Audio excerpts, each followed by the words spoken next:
চলো ক্যারিতে কি আছে দেখা যাক।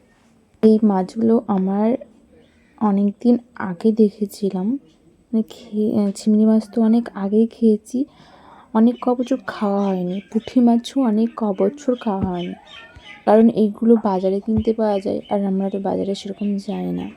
গ্রামে আসে বড় বড় মাছ, পুঁটি মাছ খুবই কমই আছে। আর এখন এই মাছগুলো দেখা যাচ্ছে কারণ আমাদের বাড়ির পেছনে বিল আছে, বিলে প্রচুর জল হয়ে গেছে। আর মা মাছগুলো সকালবেলায় ঘুম থেকে উঠে দেখছি এনেছে, তো মাছগুলোকে জিয়ে রাখবো জলে, কারণ এতগুলো মাছ একদিনে তো খাওয়া সম্ভব না।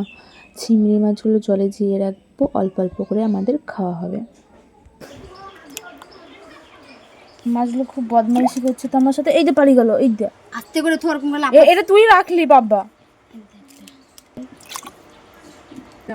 এই যাও